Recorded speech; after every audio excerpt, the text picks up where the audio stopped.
আজকে আমরা পৃথিবীর সবথেকে বড় প্রাণীর মানে নীল তিমির বিষয়ে জানব। পৃথিবীর ইতিহাসে এ পর্যন্ত যত প্রাণী এসেছে তার মধ্যে সবচেয়ে বড় কোনটা? বেশিরভাগ মানুষই হয়তো ভাবছেন ডাইনোসর, তাই না? কিন্তু উত্তরটা কিন্তু ডাইনোসর না। আর সবচেয়ে অবাক করা ব্যাপার হলো এই প্রাণীটা বিলুপ্ত হয়ে যায়নি। অবিশ্বাস্য লাগলেও এটাই সত্যি। এই গ্রহের সর্বকালের সবচেয়ে বড় প্রাণীটা কিন্তু আজও আমাদের মহাসাগরে এই সাঁতার কেটে বেড়াচ্ছে।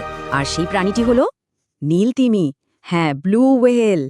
তো চলুন প্রথমে পৃথিবীর এই বিশালতম দৈত্যটার অবিশ্বাস্য আকার সম্পর্কে একটু ধারণা নেওয়া যাক। একটা পূর্ণবয়স্ক নীল তিমি লম্বায় হতে পারে প্রায় ৩০ মিটার পর্যন্ত। ৩০ মিটার ভাবা যায় এটা প্রায় একটা ১০ তলা বিল্ডিংয়ের সমান লম্বা। আর ওজনের কথা যদি বলি, সেটা তো আরও অবিশ্বাস্য, প্রায় ১৫০ টনেরও বেশি। সোজা কথায় প্রায় ২৫টা পূর্ণবয়স্ক হাতির ওজনকে এক করলে যা হয় ঠিক তাই। আর এই বিশালতার কারণেই কিন্তু নীলতিমি পৃথিবীর সর্বকালের সর্ববৃহৎ প্রাণী। আচ্ছা, বাইরে থেকে তো এর বিশালতা বোঝা গেল। এবার চলুন এর দেহের ভেতরে একটু ঢু মারা যাক, দেখি এই টাইটানের শরীরটা আসলে কি দিয়ে গড়া। প্রথমেই আসি এর মাথার কথায়।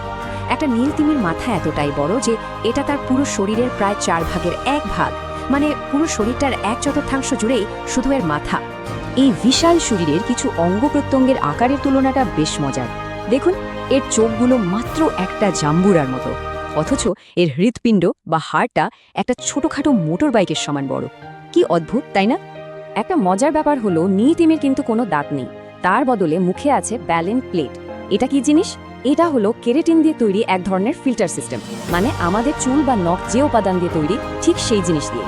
এটা অনেকটা ছাঁকনির মতো কাজ করে খাবার ধরার জন্য। এবার আসি জিহ্বার কথায়। এটা শুনলে হয়তো অনেকেই চমকে যাবেন।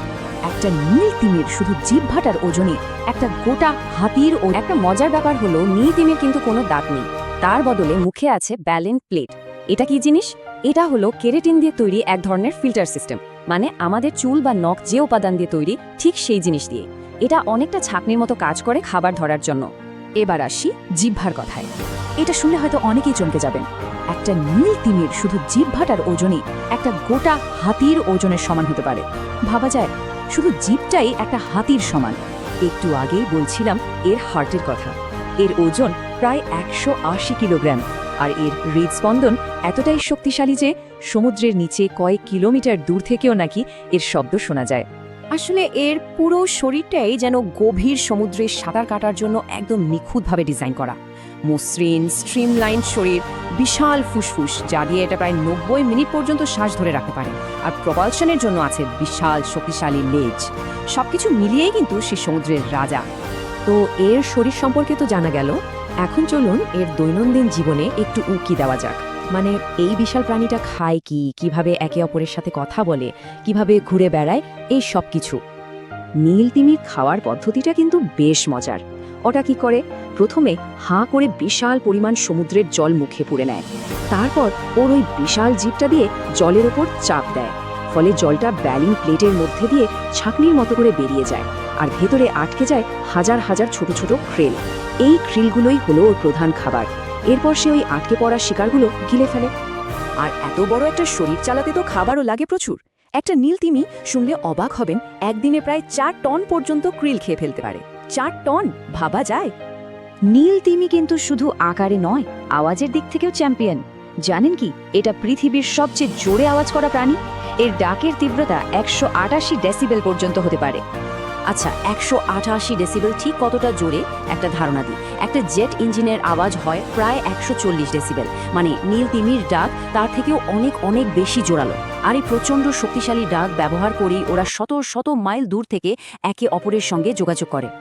তো আলোচনার একদম শেষ পর্যায়ে চলে এসেছি আমরা। এবার একটু দেখা যাক সমুদ্রের এই জীবন্ত কিংবদন্তি এখন ঠিক কেমন আছে আর এর টিকে থাকাটা কতটা গুরুত্বপূর্ণ। নীলতিমি কিন্তু সারা পৃথিবীর সব মহাসাগরে ঘুরে বেড়ায়, কিন্তু একটা দুঃখের বিষয় হলো একসময় নির্বিচারে শিকার করার ফলে এরা প্রায় বিলুপ্তই হয়ে যাচ্ছিল। যদিও এখন আইন করে এদের শিকার করা বন্ধ করা হয়েছে, এরা সংরক্ষিত প্রজাতি, কিন্তু দুঃখজনকভাবে এরা এখনও বিপন্ন প্রজাতি হিসেবেই বিবেচিত হয়। এই প্রাণীটা সম্পর্কে বলতে গেলে এই কথাটা একদম পারফেক্ট। মহাসাগরের এক সত্যিকারের দৈত্য, শান্তিপূর্ণ, শক্তিশালী এবং একেবারে শ্বাসরুদ্ধকর। সত্যি, এর চেয়ে ভালোভাবে হয়তো নীলতিমিকে বর্ণনা করা যায় না।